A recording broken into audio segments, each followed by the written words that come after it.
Now, when it comes to healing, naturally healing the body, when it comes to neurological conditions, somebody has gluten sensitivity, is it enough to just go on a gluten-free diet? Sometimes. Yeah. Hmm. I mean, I've had people write into me, "Hey, I read your book and it changed my life. My neuropathy went away. I had it for 20 years." I get letters like that on a regular basis. So whether or not they were supplementing, don't know. They weren't forthright with all of the things they were doing, but people reach out to me all the time, just saying how much diet changed, improved, or impacted it. And I've seen it both ways. I've also seen cases where we had people with severe neuropathy. They changed their diet, it didn't go away. And it was because they had developed such a severity of nutritional deficit Mm. that we really had to supplement through that to get them over the hump. And in some cases, because the damage to the GI tract was so extensive, we had to supplement them with much higher doses to create passive diffusion absorption through the GI tract so that they were capable of getting the nutrition that they needed in order for them to just heal from the previous years of gluten induced damage. Yeah, that makes sense. And I know in your book, No Grain, No Pain, you put people on a grain-free diet. And so a lot of people will go on a gluten-free diet and they'll look for foods that are labeled as gluten-free. But a lot of those foods obviously have corn, they have different grains. Rice is very common. What's considered a gluten-free alternative. So that's that's we're finding that in a lot of the foods. And then also you had mentioned how a keto diet can be really helpful. Naturally, a ketogenic diet, originally how it was taught was gluten-free, but now a lot of food manufacturers are actually making keto approved foods and they're using wheat gluten as one of their top ingredients. So you really do have to be careful. You can't just look at a label that says gluten free. Yeah, I know. Unfortunately, anytime a diet reaches mass popularity, the food manufacturers get a hold of it, warp it, manipulate it, and create garbage for the rest of the world.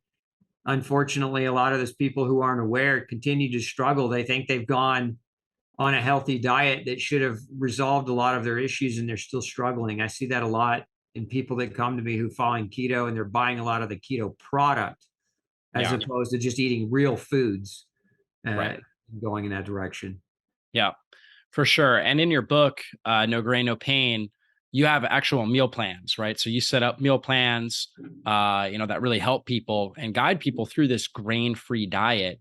What are some of the big challenges that people have when they first start coming off of grains? Like as far as, just kind of changing out what they're normally eating and what kind of good replacements can they make?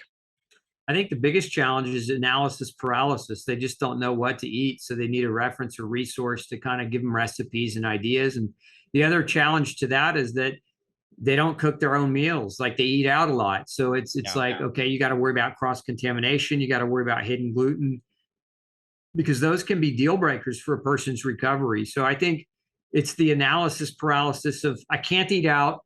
I've got to focus on what I can make. So what can I make, right? And so it's a learning curve of recipes. One of the things that we do at Gluten Free Society is I have a chef that works for us, and he's making new recipes all the time, and we just put them up at Gluten Free Society. It's free, gluten free recipes. You just click on that tab, and you can pull up hundreds of food ideas and recipe ideas to help you navigate through that aspect of it. I'd say the other biggest challenge psychologically is dealing with family and friends who don't understand that a little bit is not okay, right? 20 parts per million of gluten, that's a breadcrumb, can cause inflammation for 2 to 3 months. And so if you're trying to recover from a chronic autoimmune disease and every weekend you get a gluten bomb on your cheat day, you're not going to make it very far. The Mm. diet's not going to really reap as much benefit for you as you would have hoped. So you've got to really be clear around family and friends that, you've got to stick to the diet and you need their support. Otherwise, it becomes a constant battle against the very people who love you, who just want you to have one little bite or try, especially around the holiday season, just try one little cookie. It won't hurt you. Yeah, So, yeah, absolutely. And that's amazing. That one little breadcrumb for certain individuals that are very gluten sensitive can cause a cascade of inflammation and damage in the system for up to 2 to 3 months. yeah. Unbelievable. I mean, that the half life of a gluten antibody is like well, it ranges from 30 to 60 days. That means what that means is when you eat gluten, you make antibody against it. And that antibody creates a complex that damages your tissue. That's part of what causes the inflammation. And that antibody's half-life, meaning it takes half-life is the half the time that it is required for your body to break it down, right? So the half-life of a gluten antibody is 30 to 60 days.